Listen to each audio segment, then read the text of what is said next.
And good afternoon, producer Susan. How are you doing today? I'm doing great, Jersey Joe. How are you? I'm great, thank you. So, how long before Penn State plays its first football game? August 30th. So 25 days. 25 days away. All That right. is Saturday of Labor Day weekend. It's a home game, right? Home game. We play Nevada. Play Nevada. All right. All right. Hey, we got a whole lot to talk about today. And by the way, today is actually anniversary or something. Today is, we record this on Tuesday. So, we're recording this on August the 5th. And something happened on this day for the very first time in 1968. Do you know what happened on this day in 1968? Franklin made his appearance on the Peanuts. That's right, Franklin, the first black character to ever appear in the Peanut comic strip. And uh, what was Schultz's first name? Charles Schultz. Charles. Charles. Charles Schultz. Some of the Southern newspapers actually threatened to cancel his strip about over the black character, and they said don't show him in the same classroom with any of the white kids. So that was, believe it or not, the introduction of Franklin, the first black character on the Peanuts comic strip, was a big civil rights issue on this day in 1968, and how far we've come. Isn't Yeah. isn't that great? But anyway, so I just thought that was worth mentioning. It was Yeah. 68. So anyway, this week our quote of the week is brought to us by our favorite not our favorite. We have a favorite senator that's John Kennedy, but our favorite congressman is Nick Freitas out of Virginia, and he tells us how economist Walter Williams, who died a few years back, defined social justice when it came to the issue of taxes. And the stupidest thing I've heard all week will tell you how many news agencies wound up reporting fake scientific studies that were constructed solely to test just how easily the scientific community and the media can be fooled. And it's startling how many scientific organizations and the media were fooled by these ridiculous studies that were constructed to be ridiculous. Um, and by the way, I found this late today. It's a comedy clip that first appeared in the United Kingdom back in 2013. It was a satirical sketch about global warming and how could the Prime Minister of England use global warming to up his popularity and generate tax revenue. And it's striking how here it is 12 years later, how every word of this comedy sketch has become reality. And it's scary how accurate they were in this satire sketch from 2013. We're going to go back. Remember last week we talked about the chief of police in Cincinnati and how I asked when is a hate crime not a hate crime? Remember, Hmm.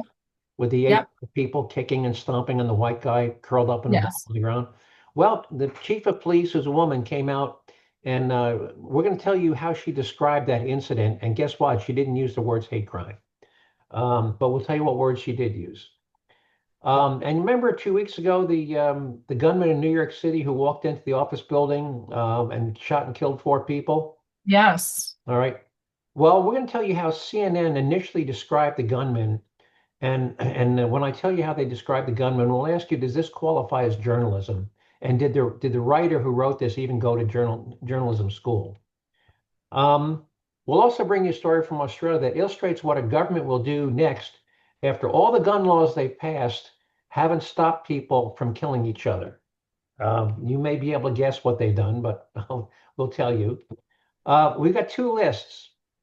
The first is a list. I don't know if you heard about a week ago, In-N-Out Burger, the big West Coast hamburger chain, Yeah. has announced they're moving out of California.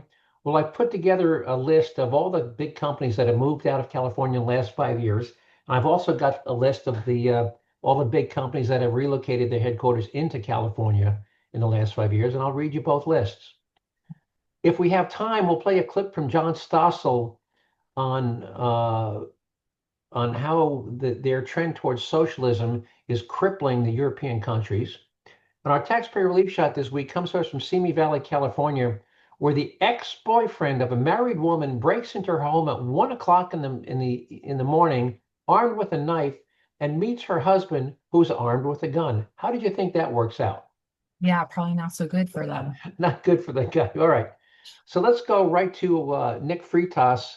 Uh, and here's what Walter, and he's telling you what Walter Williams, the economist, who's a black man, by the way. And here we go. The economist Walter Williams once said, "I'll give you my definition of social justice. I keep what I earn and you keep what you earn. Disagree with that? Fine. Tell me how much of what I earn belongs to you and why." Now, if you know anything about Walter Williams, you'll know that he wasn't advocating against charity or voluntarily helping people. He thought that was essential. What he had a problem with was politicians getting up there and self-righteously declaring that they're the ones that should take more of your money because they have a better idea of where it should be spent in order to help people in need. And the idea that that was somehow just was absurd. I really do miss Walter Williams. So what do you think? So the economist. What do you think? Interesting. That this gets back to moral superiority. Yeah, I'm going to Yeah. do this. I'm going to be morally superior. Yeah. I'm going to spend your money to help people because I think, and I'm going to take credit for spending your money. It's like all these people like the what do you call it, the mayoral candidate for New York City, Mondavi, who wants to take the rich money to and help and then have all these free programs. Well, guess what? None of these programs are free. They're costing somebody something. Free means at taxpayer expense. That's what it means, at taxpayer expense. Which means you. Yeah, you and me. All right. So here's the stupidest thing I've heard all week. Now, there's this story. There were three academics. Their names were Helen Pluckrose, James Lindsay, Peter Boghossian, revealed that a project they had been working on for a year. They wrote 20 hoax articles, which they submitted to academic journals for peer review. We all know what peer review is, right? You know. Yeah. And they set out to show that that ideology and poor scholarship abound in academic fields that they characterize as grievance studies. They set out to prove that by simply using the lexicon of these fields and emulating their bad methodologies, they could pass the peer review process of respected journals and publish poor, immoral, or meaningless ideas. The papers they published were deliberately ridiculous and poorly written, according to the author of the fake articles. They generated one paper about the rape culture in dog parks, in which the writer claimed to have inspected the genitals of just under 10,000 dogs while asking their owners about their dog's sexuality. And that paper was honored for excellence as one of 12 exemplary pieces in a feminist geography by the highly ranked journal Gender, Place, and Culture, which published their paper. Now, if somebody submitted a paper to you about the rape culture in dog parks, and they say, and we've inspected the genital of 10,000 dogs, wouldn't you be just a little bit suspicious? Yeah. Okay. Well, they go on, and the story goes, this was published in the IR, but the point is, so people says, well, it was a peer-reviewed study. Well, that they're proven that peer-reviewed study can be. Now, I'm not saying if it's in the Journal of American Medical Association or something like that, but when it comes to these, some of these these cultural journals, they got all 20 hoax articles published, and they were intentionally ridiculous. So just because you hear, well, it was a peer-reviewed study, now, come on, who has the time to inspect the genitals of 10,000 dogs? And where are you even going to find 10,000 dogs? If I said, producer Susan, you've got 6 months to go inspect the genitals of 10,000, where are you going to find 10,000 dogs where their owners are going to let you inspect their genitals? You couldn't find 10,000 dogs in 6 months. Dog aging project. Well, anyway, so just because it's a peer-reviewed doesn't mean it's true. All right. Now, I came across this just late this afternoon. Now, remember, this was a comedy sketch, satire in the UK, about how ridiculous, and how can politicians manipulate the scare of global warming to their own benefit. And remember, this was 12 years ago, and every word of this has since come true. Here we go. I have returned with the answer to all your problems. Global warming. I thought you were against it. Everybody's against it, Prime Minister. I suddenly realized that is the beauty of it. We can get a unanimous agreement with all of our European partners to do something about it. But how can we do something about something that isn't happening? It's much easier to solve an imaginary problem than a real one. You? I don't know. Neither do I. I haven't got the faintest idea. But it doesn't matter what we think. If everyone else thinks it's real, they'll all want to stop it, so long as it doesn't cost too much. So the question now is, what are we going to do about it? But if it isn't happening, what can we do about it? Oh, there's so much we can do, Prime Minister. We can impose taxes. We can stiffen European rules about carbon emissions or rubbish disposal. We can make massive investments in wind turbines. We can, in fact, Prime Minister, under your leadership, agree to save the world.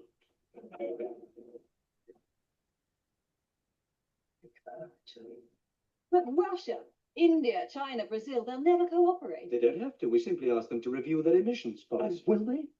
Yes. And then they'll decide not to change it. So we'll set up a series of international conferences. Meanwhile, Prime Minister, you can talk about the future of the planet. You can look statesmanlike, and it'll be 50 years before anybody can possibly prove you're wrong. And you can explain away anything you said before by saying the computer models were flawed. The voters will love me. You'll have more government expenditure. Yes. How will we pay for it? We're broke. We impose a special global warming tax on fuel now, but we phase in the actual expenditure gradually. Say over 50 years. That will get us out of the hole now. Germans will be pleased. They have a big green movement. And we can even get the frogs on board, as long as they get more benefits than everyone else. My broadcast is on Sunday morning. You have a day to get the conference to agree. No, that's not a problem. The delegates will be desperate for something to announce when they get home. There is one problem. Nothing will have actually been achieved. It will sound as though it has. So people will think it has. That's all that matters. What did you think? Had you heard that before? I had not heard that before, but I'll post that on the website so people can listen to it again. Right. And producer Susan, you have to watch this yourself. I mean, it is so, the facial expression. Again, this is his aide talking to him, talking to the Prime Minister of Great Britain, and the facial expressions, and he's got two other aides there. I mean, and this is 12 years old, and talk about spot on. I mean, like they were predicting the future. I mean. Can you think of anything in that satire sketch that hasn't come 100% true? Yeah, he has like The Simpsons too. I gotta wonder, how do these people predict this stuff? How do they predict the future? All right, let's move on to Cincinnati, when a hate crime isn't a hate crime. So last week, and nobody except people in the federal and Trump's administration were calling it a federal crime. So we asked the question, when is a hate crime not a hate crime? Well, this week, the chief of police of Cincinnati apparently answered that question, and she gave a press conference, and she described the incident, and she used these two words in her statement. She described it as a fight, and a little later on as a brawl, but never using the words hate. Now, interesting. I looked up in a dictionary, and a fight and a brawl are both described as events where there are two or more opposing parties, each trying to inflict injuries on the other. Did you see two or more parties trying to inflict injuries on each other? Yeah. No. On each other. Oh. To have a fight, it's got to be you versus me, or a brawl, us versus them. Did you see the guy on the ground trying to inflict any injury on anybody else? No. So how is it a fight? It's not. If you're lying there curled up. It was one-sided. Are you fighting with the other person? No, it was one-sided. Are you brawling with the other person? No. So how is that a fight or a brawl? It's not. It wasn't. And in my personal definition too, I would say a brawl is probably slightly less than a fight. Yeah, and maybe it involves 3 or 4 people on each side going, with multiple people, multiple opposing parties. But it was neither a fight nor a brawl. So how tone deaf does the police chief of Cincinnati have to be to characterize that incident as both a fight and a brawl, but not a hate crime? Yeah. So anyway, going on to tone deaf. So let's move on to the shooting incident in New York City last week. So the guy parked his car at the curb, gets out of his car, and the entrance to the building was set back from the street by about 30 feet. So he had to kind of walk across a plaza entrance. Mhm. And there's a security video picture of him holding the gun in his right hand. Yep. But CNN, which did one of the early reports, identified him in their report as, quote, possibly a white male. Now, first of all, when you look at the grainy video, you can't possibly make that determination. And if you can't, and obviously it turned out he was a black man from Las Vegas.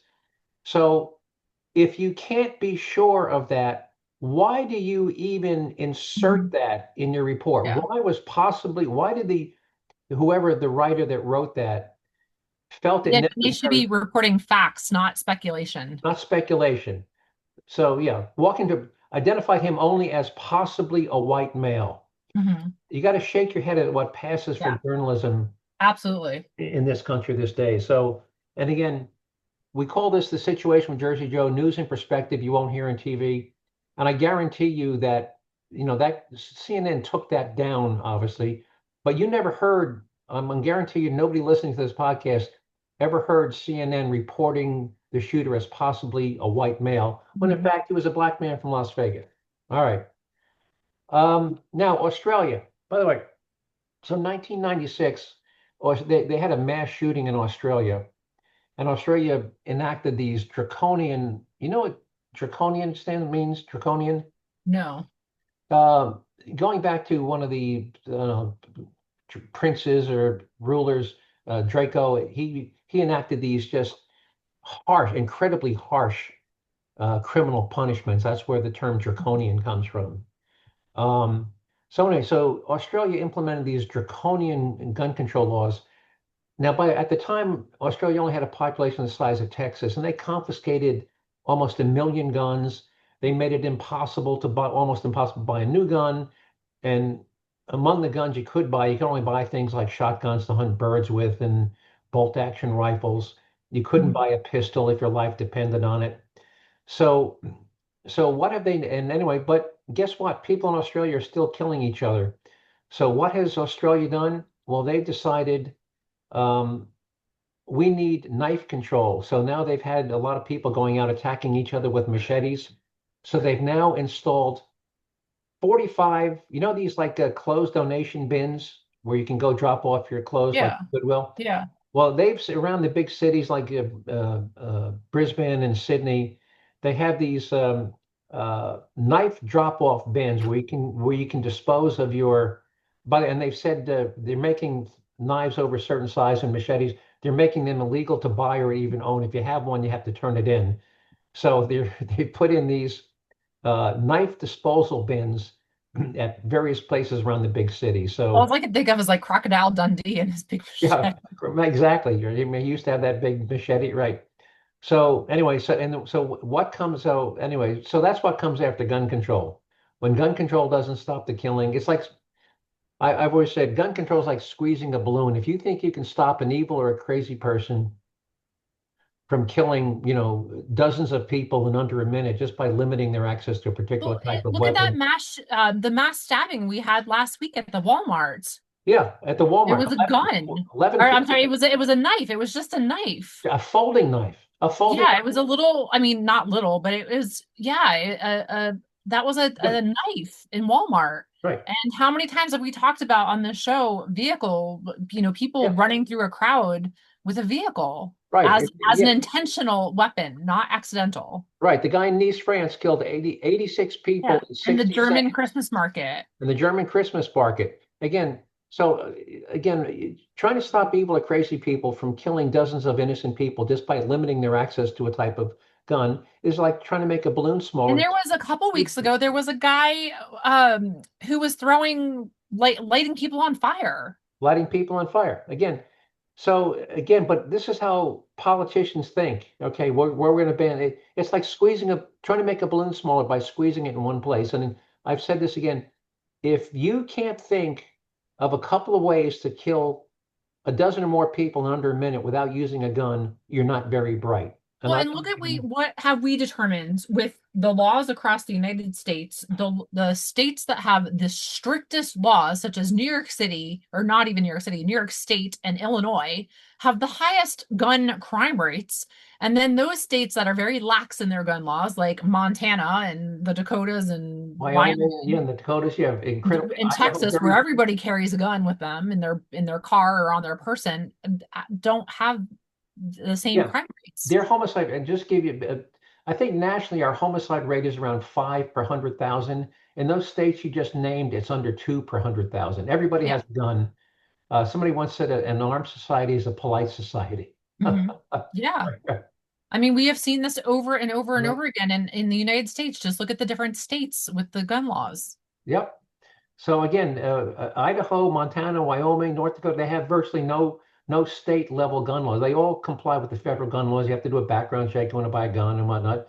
But their homicide rates are a fraction of what they are in Illinois, New York, and places like that. So again, it's not the guns, it's the people.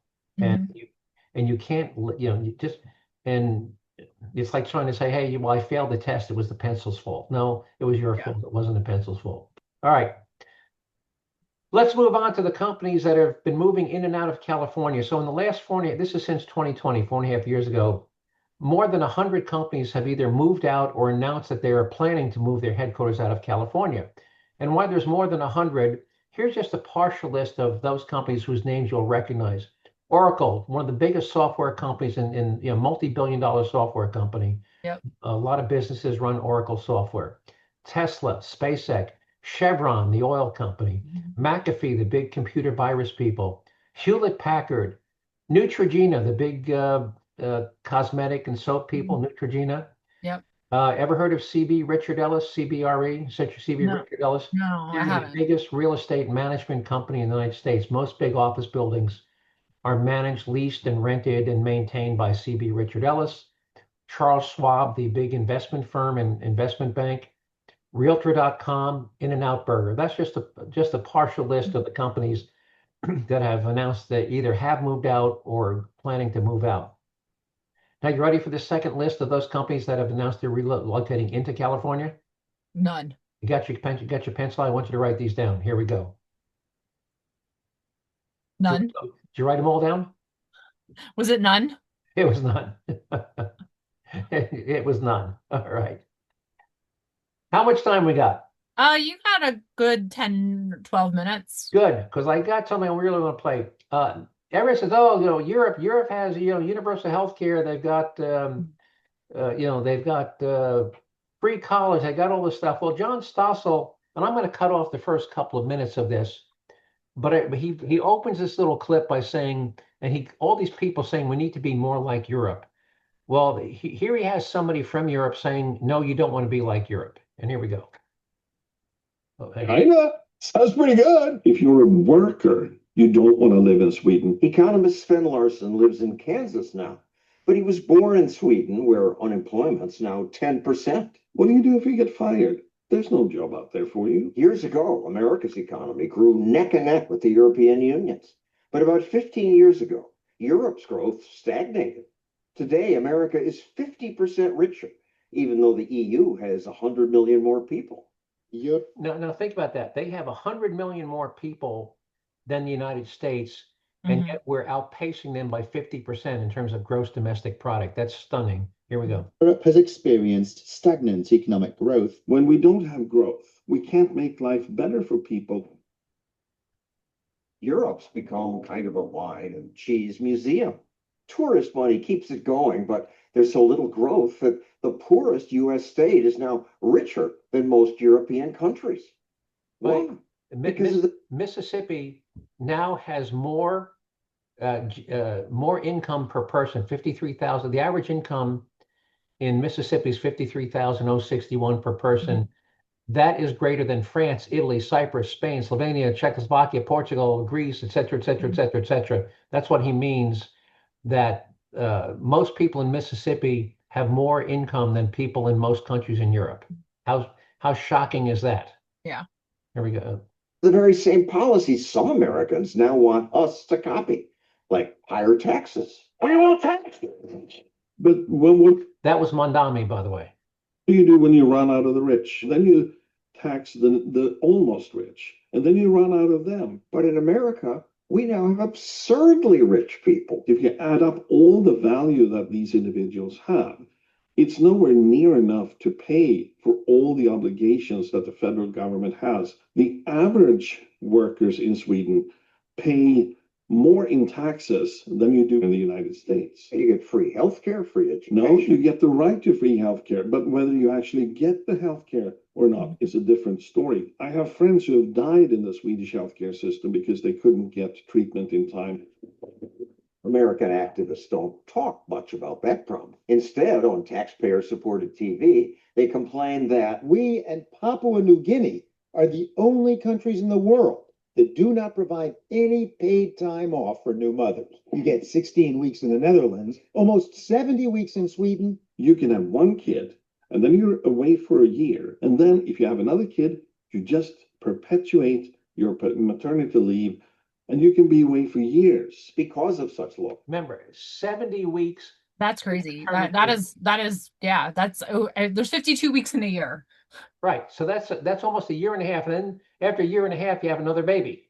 Mhm. It's about 40% of the EU's spending now goes toward welfare. They take care of people. But it also entraps you. They get stuck in low-end jobs.